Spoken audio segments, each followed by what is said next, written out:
Welcome to Faith Matters. This is our program where we bring in 3 local religious leaders to discuss topics of interest that are important to our community. I want to welcome Reverend Richard Hasselbach from the Clarkstown Reformed Church, Mohammad Ziaullah from the Islamic Center of Rockland County, and I want to thank Rabbi Paul Kurland for welcoming us here in Congregation Shir, Shalom, and hosting us in your beautiful sanctuary. Thank you. Thank you.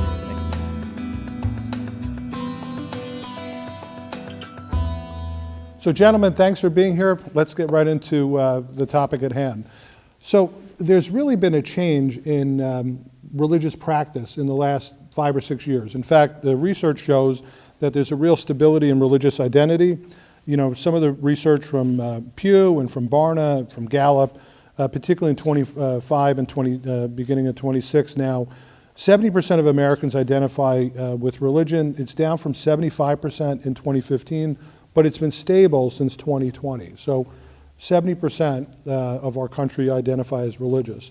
The Christian share of that is about 62% of adults identify as Christian. That's 40% Protestant, 19% Catholic. Again, that's been down over the last number of decades, but it's stabilized. Religious nuns, and these are people that when they're approached in surveys, when they're asked what their background is, what they practice, it's none of the above. They go through the whole laundry list of congregations, and it's none of the above. And that's a new category, so the none of the above is really kind of risen, but it's stabilized at about 28 to 29% across the entire population. It's a rather large number. The trends in participation and attendance really seem to have also gone up a bit and then stabilized.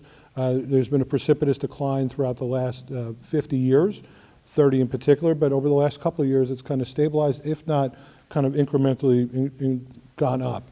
Only about 20% of Americans say that they attend services weekly, but when you expand that into regular services, when you expand that into a couple times of a month, it goes up to about 41%. The young adult surge that we're also seeing, this is kind of across trends. Across denominations rather. There's a millennial return from what the data is suggesting. Church attendance among millennials within Christianity and Islam have risen, particularly about 39%. It's up from 21% in 2019. So there's a real return of millennials. And what we're seeing from that is, that's something that seems to really be driven by potentially life-change events. We're also seeing a growth within Christianity within the non-denominational branch. And then finally, there's this quiet revival that they're talking about from the data that we're seeing. Gen Z in particular. We're seeing a real shift. Traditionally, women, particularly within all the different generations, but Gen Z in particular, were more religious and more plugged into religion according to surveys. And now we're seeing a total shift in that area. There's been a spike with Gen Z men over the last couple of years, and about 15% increase amongst Gen Z men. So it's almost equal in terms of Gen Z men and women with affiliation with religious belief and participation across all traditions. And frankly, we've seen a very steep rise in the none of the aboves, driven by Gen Z women within that group. So my first question is, what are you seeing with your congregations and across the country? Are you seeing these same changes demographically? Rabbi, how about we start with you? So I do know the numbers, and I do know in the synagogue world that certain Jewish outlets are having different experiences. In the Orthodox Jewish world, there seems to be a strong, vibrant growth.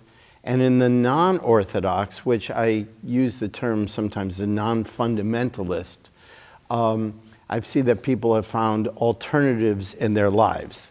So that in terms of joining a synagogue, I think the numbers have been down. That would be in the conservative and even in the reform movement. And I have this silly comment that sometimes people find that you don't need a synagogue because you got Rabbi Google that you can be in touch with. And quite honestly, you can go online and you could watch a service from home from some of these synagogues that you don't have to be part of a local community. And maybe that nurtures you. I don't know how those people respond to surveys, but we've certainly seen that. In Rockland County, I can't speak about the entire country, but in Rockland County, the demographics have changed, and there are certain people that are less inspired to move to Rockland County. The people that would usually join my synagogue, I'm finding less and less of them are choosing to move here. I don't want to go into the reasons. I think I know some of the reasons, but I want to be a little bit more polite about discussing that. And I would say that how it's affected me and all the other Reform and conservative synagogues in Rockland County is our religious schools are minuscule in size as compared to 15, 20 years ago. Where we were close to 200 kids in our school, now we have a little under 30 kids in our school. And there aren't any other schools that are so much bigger than that. Where 150 kids would have been a smaller type of school, we don't have anyone close to 1/3 of that size anymore. So I've seen those demographic changes. So Mohammad, what are you seeing over at the mosque? You know, at the mosque, there is a growth, but I don't know that growth is because of people moving from the city, you know, and coming to the Rockland County, maybe less expensive than the city. That's why we have seen quite few new families, but also we have seen that some families move out and somewhere else they go. But you know, that's why we are thinking that how we can make mosque more attractive to the younger generation. So that's one of the reasons that's we are thinking to build a facility where we can give them opportunity to come and play basketball, table tennis, and you know, inside games. So at least they will not only praying, you know, but they have some fun too. So this way, this may be a magnet to them to come. And then, yeah, of course, they will pray in the mosque, you know. So unfortunately, all three religions, we don't have this type of, you know, in church or in synagogue, you know. We don't have this recreational facility where the younger kids can play and, you know, make friends and then pray. So, you know, because we have 5 times, we pray 5 times a day. I go 5 times. And that's not fun? I want to tell you that in the mid-20th century, there was a rabbi that said that when Jews gather to play basketball, that's a Jewish experience, right? And therefore, they created what were called the shuls with the pools. And there were some synagogues that had pools actually inside, and also gyms. And because they figure when you bring people in and they start to interact with one another, I totally agree with you. Sometimes that leads to having other experiences that root within them as well. So yeah. That's very smart. Reverend, before we get to you, and on the Christian perspective, just going a little further in what you guys have brought up, as it relates to it's more of a cultural shift and a change in people, the way in which people, you know, I go back to the groundbreaking book and study from like 30 years ago, Bowling Alone, right?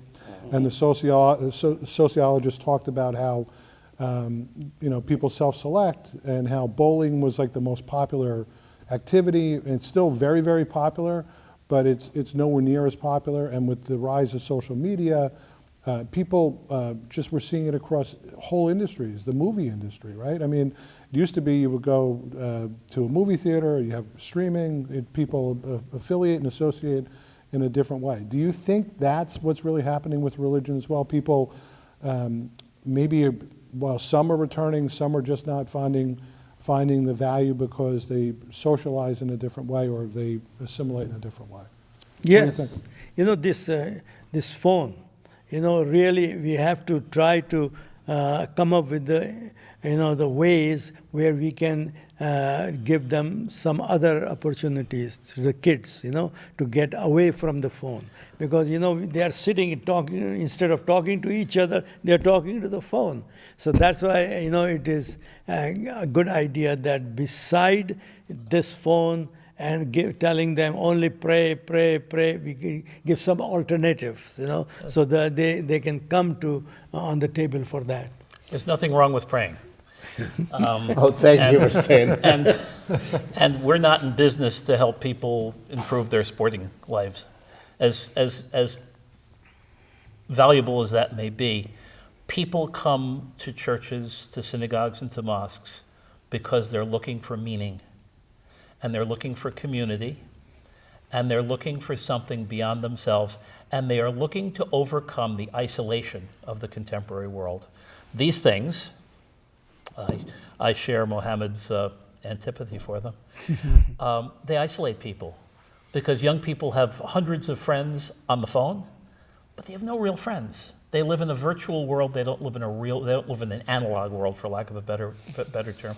What churches, synagogues, mosques offer is they offer an analog experience of meaning and community. And what's the meaning? It's ultimate meaning. Because culture also offers meaning. Buy, succeed, have a lot of money, have a great career. Sure, none of that makes you happy. None of that gives you a sense of meaning that becomes the foundation for one's life. Only in God, to borrow a phrase from the Psalms, are our souls at rest. So I want to respond to you. I agree that I see churches, I see mosques, I see synagogues as wonderful places to find meaning, to really help create a path for you that's a beautiful path to follow. Yeah. But I'm not sure if everyone that comes to synagogue is looking for meaning. It might be some of the other things you mentioned. Sometimes they like the sense of community, which I think is very important. Right.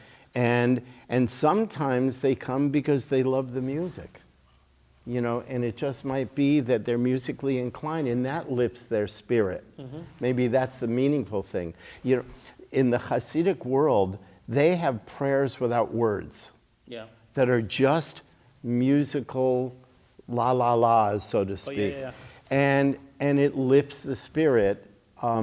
So I wish more people would get meaning out of it, and I think they do. If you show up, there's a better chance that you're going to find even more, I would say, guidance to help you find a more beautiful path in life. Well, and I think one of the reasons people come to synagogues, churches, mosques, is because in the world at large, they're not finding meaning. They're not finding value that can sustain a life. So they come looking for what we offer, and we offer God. So I would love to hear from you as well, but I find that I love religion. And when we used to have an interfaith clergy group in Clarkstown, it was wonderful because I felt I had more in common with the other clergy because of the fire in my belly and the fire in all of your bellies, if you understand what I mean. But I sometimes find, I don't know if I want to call them atheists, but I sometimes find, I'll say atheists or agnostics, that have a kind of fire in their belly for goodness in this world. And therefore, I don't want to poo-poo them, but I think that religion is there as that string around your finger that reminds you, hey, don't forget, don't let it be out of sight, out of mind, because you could wake up and you could do all those, quote, selfish things, right? But you want to fill your day with selfless things as well. And I think that that's what religion offers. Well, that's the invitation of religion, is to find selflessness. Right. And the meaning in selflessness. But also, we can't write off agnostics, atheists. Had we written off agnostics in the beginning of the 20th century, we would have written off C.S. Lewis. Because he started after his loss of his mother, and after the First World War and all the death and terrible things he experienced, he described himself as an angry atheist. Yet that angry atheist found meaning in faith. Yeah. And he spent most of his life inviting other people to find meaning in faith as well. And I think that's what we can invite people to. No, absolutely. But and I think, Rabbi, you bring out a very interesting point, because that's the whole phenomenon with the nuns. People that they have some faith belief, but they're not really affiliated with any particular religion. Maybe it wasn't part of their growing up. But causes can then become like the driving factor. Secular humanists, where it's either the environment or the homeless, the homeless, or political causes that literally have kind of filled that void amongst the nuns. We're looking at a shift, though, and a change, and across not just the country, but here in the county, and frankly in Rockland County, and in the town of Clarkstown. Just 6 years ago, the town of Clarkstown bought the Grace Baptist Church. I have a very thick history book written in 1884, about this thick, by David Cole. He was an Episcopal bishop who lived here in Rockland County. And it's the early history of Rockland County. And there's a page and a half in there on the Grace Baptist Church in Nanuet. It's no more. The town ended up buying the property, and we've owned it, and the church no longer exists. Temple Beth Shalom, properties being sold. We've seen mergers of synagogues. We've seen closing of Catholic schools, consolidation and mergers across the board, and we're seeing it here. So some of the more mainline traditional congregations, but we're also seeing explosive growth in the Orthodox and the Hasidic community, people that are affiliating and moving here to Rockland County. We're seeing growth in the more fundamental Christian congregations, and we're seeing growth within the mosques. So my question is religious leaders, you're seeing that, I'm assuming, and how are you welcoming those people? There's got to be like a divergence within your congregations. As the rabbi said, you have people that, they're coming for different reasons. Maybe they're not coming as frequently. How are you incorporating the new people in, and while sustaining the existing people that have been coming, that maybe they have a different focus or a different way in which they've practiced their faith? Rabbi? Your comments remind me of a passage in St. John's Gospel, the first chapter, where John the Baptist sees Jesus passing. He says, "Look at the Lamb of God." Two of his disciples decide to trail Jesus, and trailing him, he turns around and says, "What are you looking for?" And they say, "Where do you live?" By which they, I think, mean, "What makes you tick?" And he says, "Come and see." And I think that's the answer. When people are attracted to our religious communities, they need to come and see genuine faith. They need to come and see a community of people that's animated by the religious wisdom of the tradition. And that's where often churches and synagogues and mosques that go off galumphing into social concerns make a mistake, because those things can become idolatrous. God asks us to root our faith in the God of Abraham, Isaac, Jacob, Jesus, and to root our lives in the wisdom of that tradition. Unless they see us doing that, unless they see compassion, unless they see concern for the poor and the marginalized, they will not stay with us, and they won't be at all impressed. But if we show them that we care more about compassion and love for the marginalized than we do about our collections, then we'll be much better off.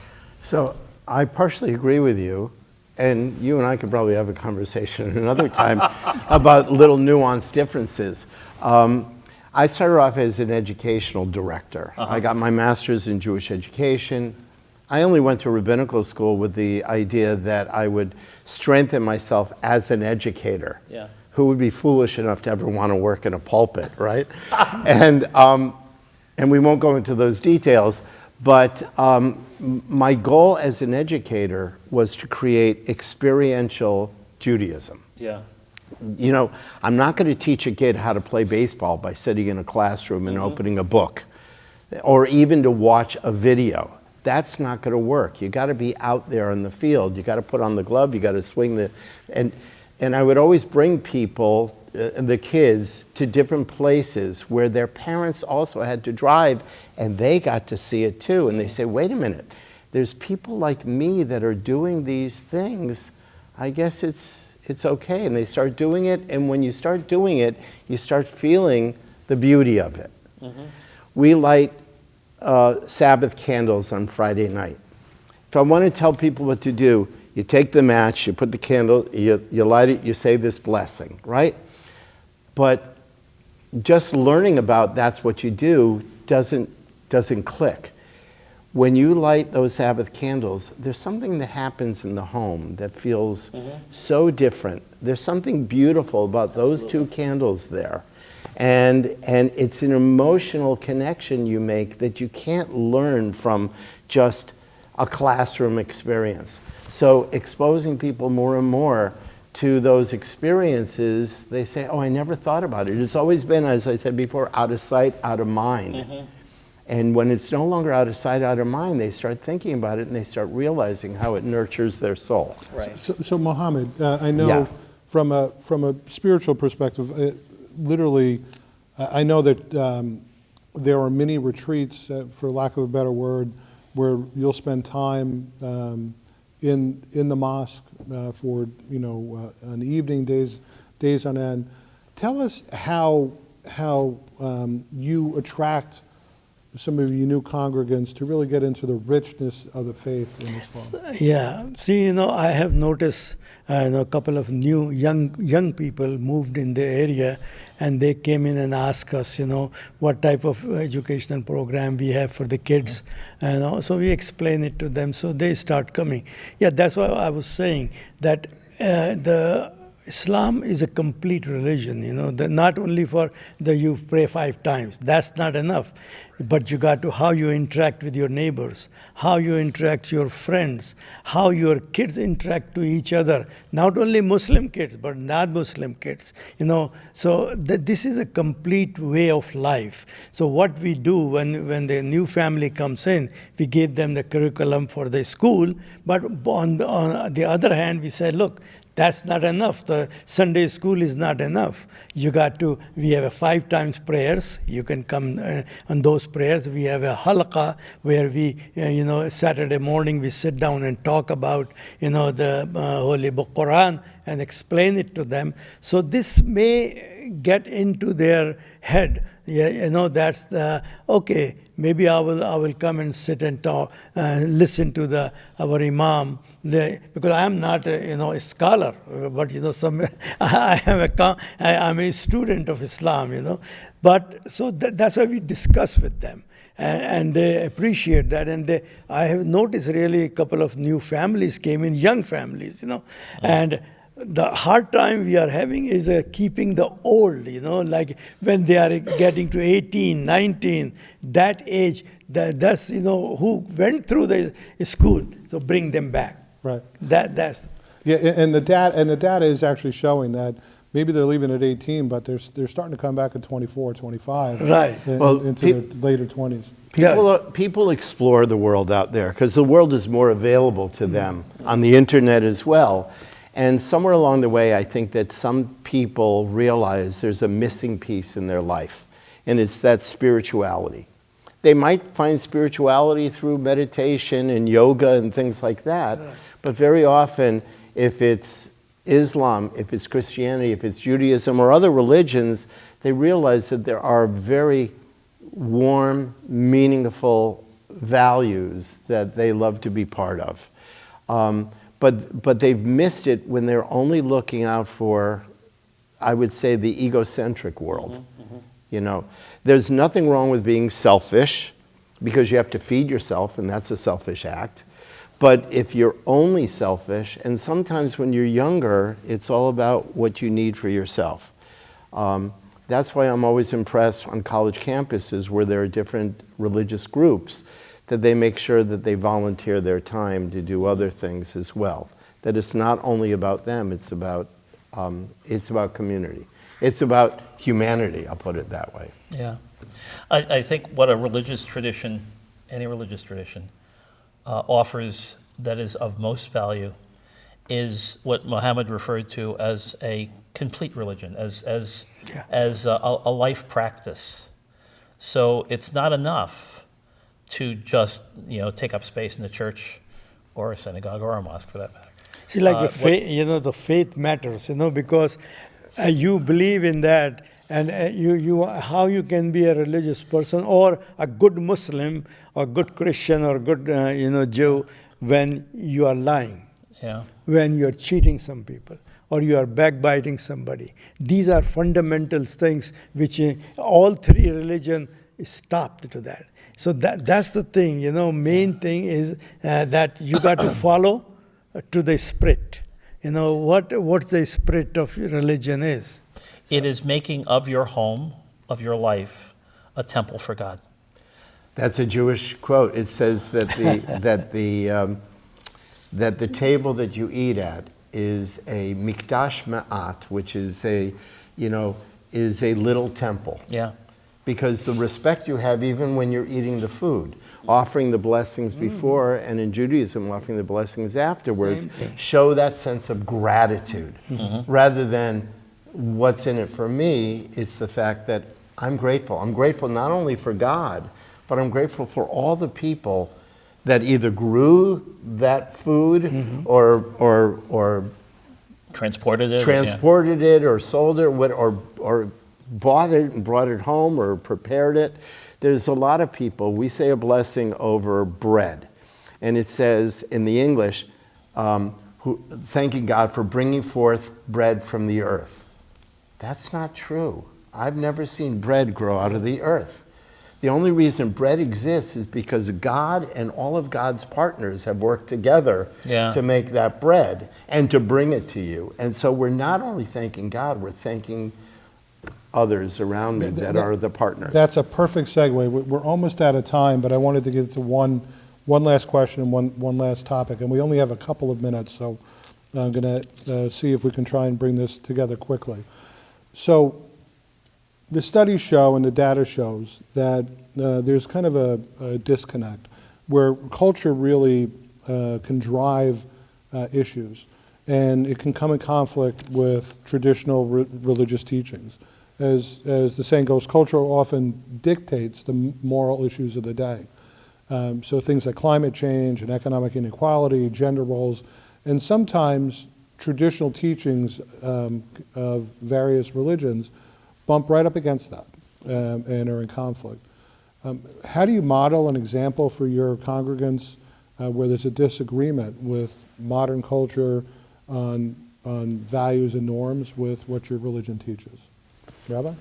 Oh, thanks a lot. That is a real challenge because there are rabbis that are very much dedicated to certain cultural concerns. And of course, you bring two rabbis into a room, there's three opinions very often. And so I know a number of my colleagues that support certain things that others reject. And it's very tough, and they try to use Judaism to defend their approach. That's always been a challenge. Even in the Talmud, you have rabbis sitting around, and the Talmud included the discussions and the disagreements, but it had to come l'shem shamayim, for the sake of heaven. And what you really hope is that the foundation, the people are thinking for the sake of heaven. They're not allowing, forgive me for using this term, they're not allowing in their religion to allow the tail to wag the dog.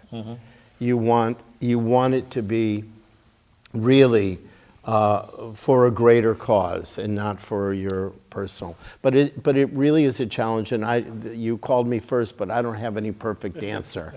I only know that it exists out there. Yeah, this is perfectly you said that, there is no answer, there's no right answer, But yes, we try in our congregation, if there is any disagreement, go to the book, and see the the interpretation of that, what the God wants from you. The thing is that all these three religions, you have to have a fear or love of God. Otherwise, without that, it is impossible to do the right thing. For example, in the worldly way, like we have the police has a speed limit. Okay, if you go over speed, you got the ticket. So you got the punishment right here. But when you do, something, you don't get the punishment right away. You have to wait for the day of judgment. When the God says, I will take care of that. If you did some mischief to other people, it will be punished. But when in the day of, so people think, oh, we will wait for that, so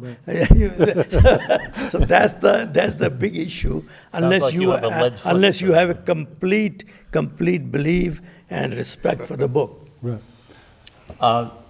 Just fast, because I know we're time bound. But what faith does is it grounds everything in the belief in God. God is the foundation for the moral principles that we live out of. So culture does not define morality. God defines morality. And we find, as Mohammed says, I'm going to reach for a different book. But it came from the same God. We find our morality there. And then the challenge of faith is to challenge culture when culture is going astray. Not to give them more of the same, not to go along to get along, none of that stuff. If culture dictated morality, we would be out of business, and we should be. But we need to challenge culture so that when culture says, for example, unborn life, just a fetus, inconvenient, get rid of it. We have to stand up and say, no, that is the taking of a life that God has willed into creation, his creation, and it is wrong.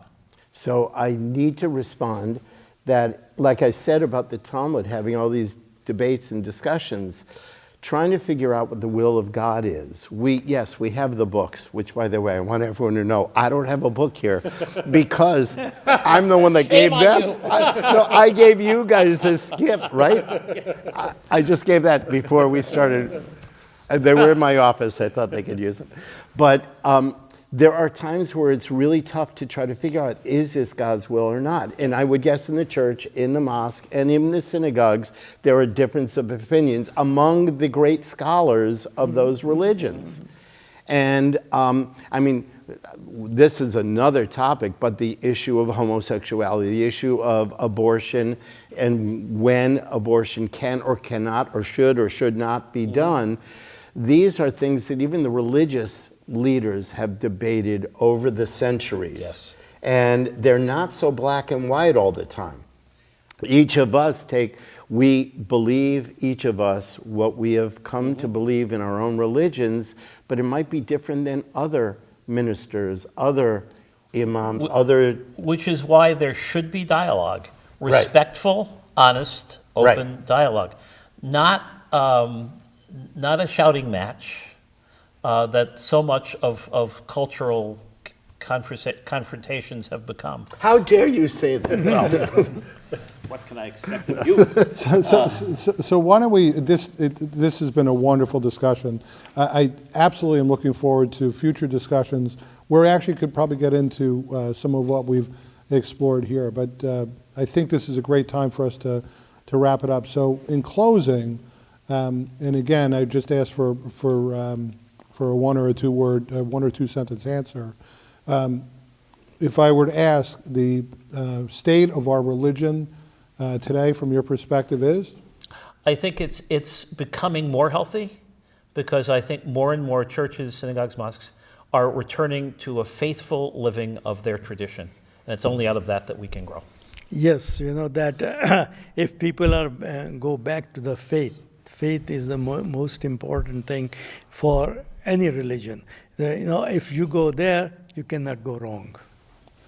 Religion will always exist, even if it's on a roller coaster ride of up and down at different times, because it's really critical to the holistic human being. And only when people find the holistic side of themselves will they really connect to religion. Well, thank you so much. This has been a wonderful discussion. Thank you. Thank you very Thank you much. so much.